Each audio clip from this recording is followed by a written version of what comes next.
Mga ka-green, ako'y good news nga share sa inyo ha karon. Grabe, lipay kaayo mini misis no kay kana natay good news. Sulti na ko later. Karon bisita ta karon sa balik ta diri sa tong farm. Samok-samok na po ko sa inyo, mag-inform ko sa inyo karon sa updates no. Mag-atop na ta karon sa tong feedlot. Na ako'y driver gikuyog, future cowgirl. Hala, makita anis classmate. Grabe yun oh, napo kayo. So, kung malubong taan ni karon, sige go. Banat ako ang ano, driver diri oh. Ya ta sa diri ta dapita sa kanang mulay lapok kana diri ni. Sweet yun. Diretso eh. So.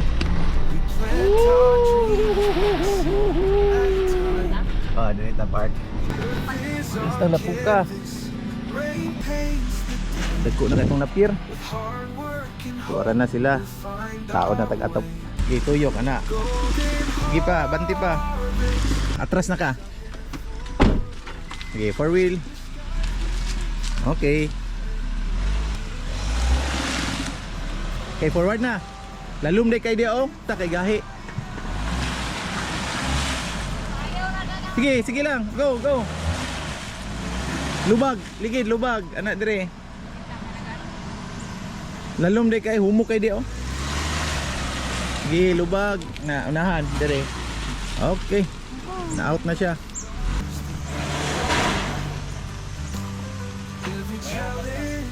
Tara. So, muna ni. Muna na itong natigom nga mga balas. Ready na ta para sa itong flooring. Sunod adlaw. Grabing ulan. May kabanat.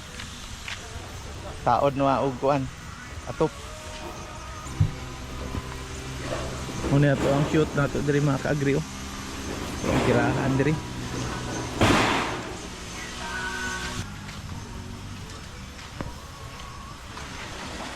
Ay buntag, morning. Diretso ta Pasinaw ana. Maabot na ni Simods baka guro ni.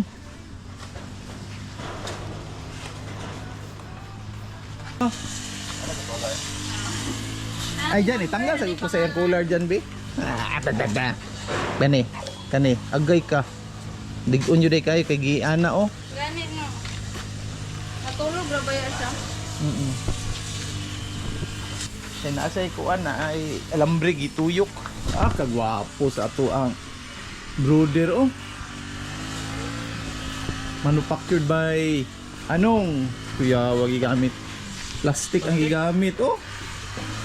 Plastic yun ang gigamit para dili maipit ang piso.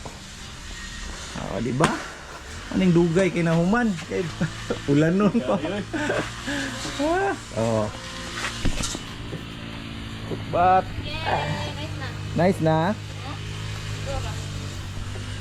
Wow. Kan nice. Jackie, kagwapo sa collar ni Jackie oh. Napay pangalan ni. Asa to yung pangalan ate? Ara oh.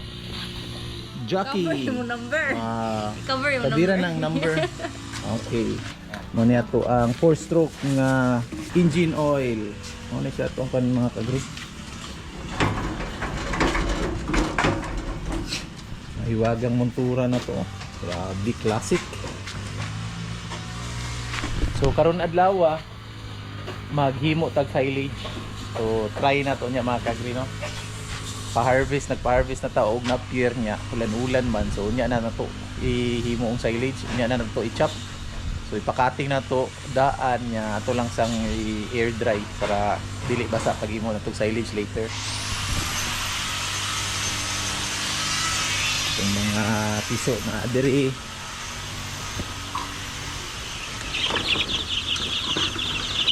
Ayos, antik. Diri.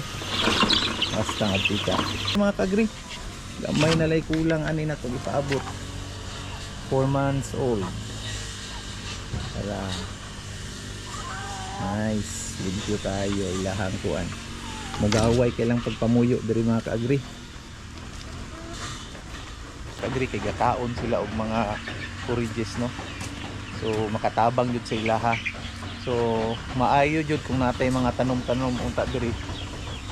Wala pa jud ta ka builo ang tanom wa pa patay mga daghang tamnananan diri mo. So absan jud ta kay nagdungan-dungan ang atong project diri. Tira ta sa diri sa Feedlot sa Wagyu kay mabutay na karong September. Nya so mo ni siya diri duganganan pag ani nato diri oh. Na short na mi tapos humanunon pa ni siya diri. So nagdalianay na mig trabaho diri. Pinaspasay na ni diri mga kaagri. Tapos jungjong dito. Pasagda na to tong CR kay wala na kay trabahoon.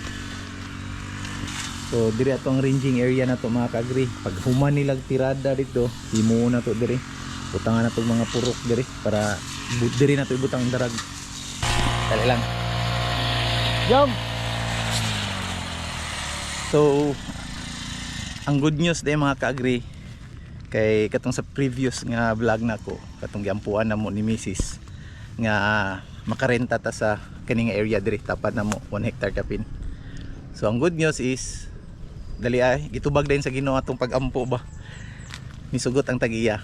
So rentahan nato siya tali nakakuha na ta nakasabot na mi. Rintahan nato ni nga kilid kaning area diri. Kana. Nice kayo. Dako kayo nga area.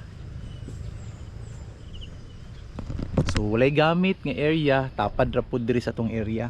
So atong buhaton magbutang ta diri og dalan para kaagihan nato diri kung magtrabaho ta diri sa area. Tamna nato siya og napier ug mais. Ang challenging part na pod ang ato na pong ampuanan no, naputay hunong lagi sige tag pangayo pabor sa Ginoo ni mga kaagri. Ang pag-ugmad nato maglisod jud ta kay tungod dako siya tapos wala tay mga equipment. So ampo na pod mi ni Mrs. nga maka palit unta tagkuan tractor no kay para dali ra kayo pag develop nato ani nga area. Kinanglanon jud siya mga kaagri.